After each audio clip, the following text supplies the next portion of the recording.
আমি প্রীতি দত্ত। আমার গল্পগুলো ভালো লেগে থাকলে লাইক সাবস্ক্রাইব করবেন পরবর্তী গল্প পাওয়ার জন্য। আমি বুদ্ধদেব ভট্টাচার্য আর আমার বন্ধু সৌভিক সেনগুপ্ত দুজনেই আমরা ইতিহাসের ছাত্র। আমরা কাজ করছি পুরাতত্ত্ব বিষয় নিয়ে। আমরা দুজনে ইতিহাসের অনেক বিষয় নিয়ে রিসার্চ করতে ভালোবাসি। আমরা দুজনেই একটা স্কুলে ইতিহাসের শিক্ষক হিসাবে কাজ করি। আমরা দুজন মিলে ঠিক করলাম দোলের ছুটিতে কোথাও বেড়াতে যাব। পশ্চিম মেদিনীপুর জেলায় পাখরা নামে একটা মন্দির গ্রাম আছে। সেই গ্রামে সারা গ্রাম জুড়ে মন্দির। অনেক দিন ধরে ইচ্ছা ছিল সেই মন্দির দর্শন করার। শুনেছি পশ্চিম মেদিনীপুর জেলার ঝাড়গ্রাম নামক জায়গায় খুব ভালো দোল উৎসব পালন করা হয়। আমরা ঠিক করেছি ঝাড়গ্রামে দোল উৎসব পালন করে পাথরা যাব মন্দির দর্শন করতে। সেই পরিকল্পনা অনুযায়ী আমরা দুই বন্ধু হোলির দিন খুব ভোরে বেরিয়ে পড়লাম নিজের একটা 4 চাকা গাড়ি নিয়ে। প্রায় 10টা নাগাদ আমরা ঝাড়গ্রাম পৌঁছালাম। সকালে শুধু চা খেয়ে বেরিয়েছি, পৌঁছাতে দেরি হয়ে যাবে ভেবে রাস্তায় বেশি কিছু খাওয়া হয়ে ওঠেনি। ঝাড়গ্রাম পৌঁছে দুজনে আগে একটা ভালো হোটেল দেখে টিফিন খেয়ে নিলাম। কচুরি, ঘুগনি, নলেনগুড়ের সন্দেশের সহযোগে। এরপর আমরা দুজনেই দোলে অংশগ্রহণ করলাম। এত সুন্দর সুষ্ঠুভাবে দোল উৎসব পালন হল দেখে আমাদের মনটা ভরে গেল। আমরা দুজনেও খুব আনন্দ করলাম সকলের সঙ্গে। পাশেই একটা হোটেলে রুম বুক করা ছিল আগে থেকেই, সেখানে গিয়ে ভালো করে স্নান করে ফ্রেশ হয়ে হোটেলের রেস্টুরেন্টে দুপুরের খাওয়াটা সেরে নিলাম আমরা। দুপুরের খাওয়া খেয়ে বেরিয়ে পড়লাম প্রায় 3:30 নাগাদ। ঘণ্টা খানেকের মধ্যে আমরা পাথরা গ্রামে পৌঁছে গেলাম। পাথরা গ্রামের বাসিন্দার প্রকাশ মাহাতোর সঙ্গে আমার আগেই পরিচয় ছিল, সেও ইতিহাসের ছাত্র। আমরা গাড়িটা তার বাড়িতে রেখে পায়ে হেঁটে ঘুরতে লাগলাম। প্রকাশ আমাদের গাইডের কাজ করল। অতি অল্প সময়ের মধ্যে ভালো যা মন্দির ছিল তা আমাদের দেখিয়ে দিল। পরে আবার এসে বেশি সময় নিয়ে গ্রামটা ভালো করে দেখব সেই পরিকল্পনা মনে নিয়ে ফেরার পথ ধরলাম। প্রকাশ ওদের বাড়িতে থাকার কথা খুব করে বলছিল, ওকে বললাম এর পরের বার এলে তোমার বাড়িতে অবশ্যই থাকব।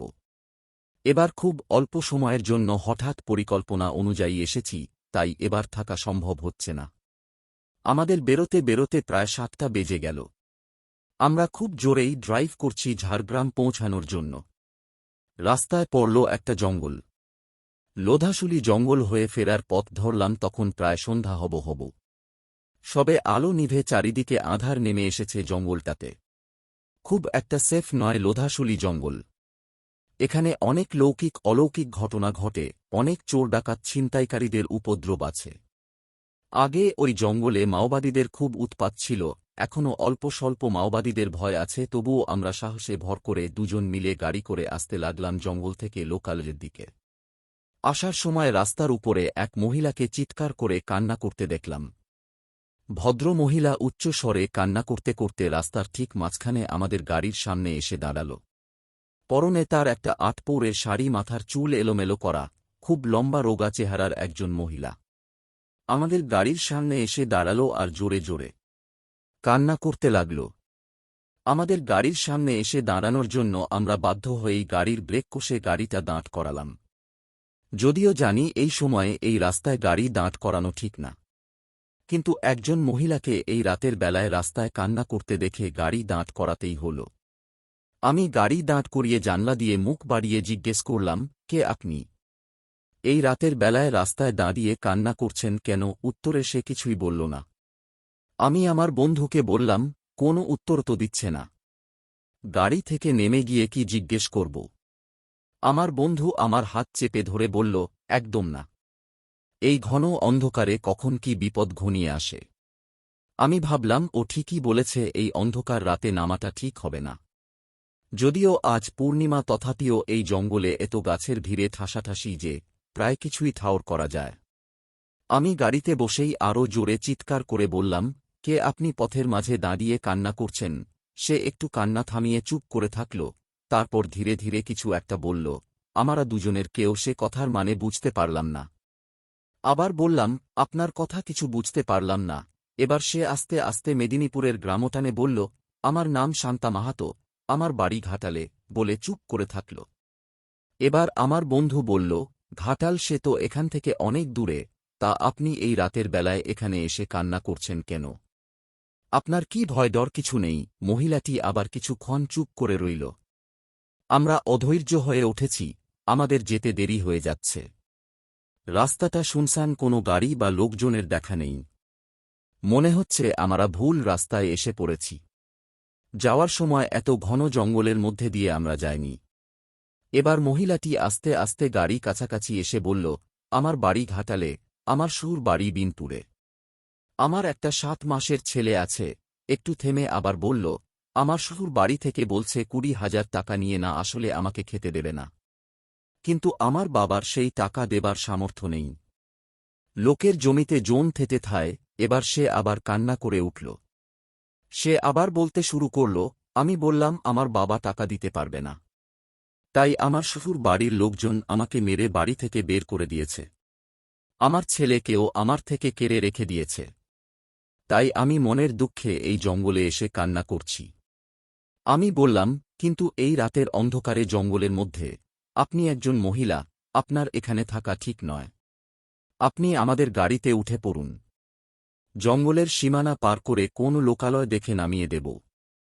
তারপর আপনি আপনার বাবার বাড়ি চলে যাবেন। বাবার বাড়ি গিয়ে বাড়িতে বসে বাড়ির লোকজনের সঙ্গে আলোচনা করবেন।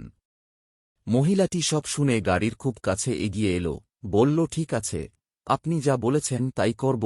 আমার বন্ধু সৌভিক গাড়ির পিছনের দরজাটা খুলে দিল। মহিলাটি গাড়িতে উঠে পড়ল। গাড়ি আবার চলতে শুরু করল। মহিলাটি হঠাৎ করেই গাড়ি থামাতে বলল। কথাটা বলার সঙ্গে সঙ্গে আমি জানতে চাইলাম, জঙ্গল তো এখনও শেষ হয়নি। সেই কথা শুনে মনে হল তাঁর চোখ দুটো দপ করে জ্বলে উঠল আগুনের ভাঁটার মতো, আর মুহূর্তের মধ্যেই সে আমার বন্ধু সৌভিকের কাঁধে কামড় বসিয়ে দেয়। হাতটা লম্বা করে আমার গলা টিপে ধরার চেষ্টা করল।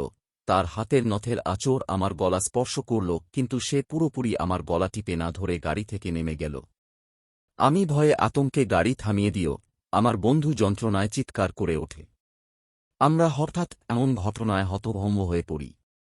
কথা বলার ভাষা হারিয়ে ফেলেছিলাম দুজনে, শুধু একে অন্যের দিকে তাকিয়েছিলাম বাকরুদ্ধ হয়। মহিলাটি গাড়ি থেকে নেমে জোরে দৌড় দিয়ে পাশেই থাকা বট গাছের উপর গিয়ে ওঠে। দমকা বাতাসে চারিদিকে এলোমেলো হয়ে যাচ্ছে মনে হচ্ছে।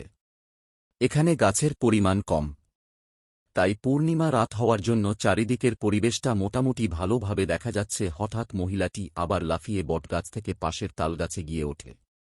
তার দেহটা তাল গাছের মতো লম্বা হতে থাকে। সেখান থেকে লাফিয়ে পাশের পুকুরে গিয়ে পড়ে। জোরসে একটা তীব্র ধূপ করে আওয়াজ হল, আর মনে হল পুকুরের জল সব উত্থাল পাথাল হয়ে গেল। আমরা ভয়ে কোনো রকমে জোরসে গাড়ি চালিয়ে সেখান থেকে গাড়ির মুখ ঘুরিয়ে চলে আসি।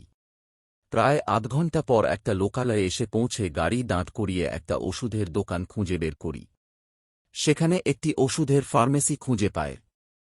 সেখানে গিয়ে সব বললে একটা কোয়াক ডাক্তার আমাদের পরীক্ষা নিরীক্ষা করে টিটেনাস ইনজেকশন ও কিছু ওষুধ দিয়ে দেয়। তিনিই বললেন, বেশ কিছু বছর আগে একটি মেয়ে ও জঙ্গলের মধ্যে বটগাছের ডালে গলায় দড়ি দিয়ে ফাঁস লাগিয়ে মারা গেছে। সে মাঝে মাঝেই মানুষকে পথ ভুলিয়ে নিয়ে যায়, তারপর তাদেরকে আক্রমণ করে। আপনারা অনেক অল্পের উপর দিয়েই বেঁচে গেছেন। আমার মনে পড়ল আমার ঠাকুরদার কথা। তিনি বলেছিলেন, আমাদের শরীরে পৈতে আছে, তাই কোন ভূত পিশাচ সহজে আমাদের কোনো ক্ষতিই করতে পারবে না। তাই হয়তো ও অশরীরী আমাকে স্পর্শ করতে পারেনি, আমাদের ছেড়ে দিয়ে চলে গেছে।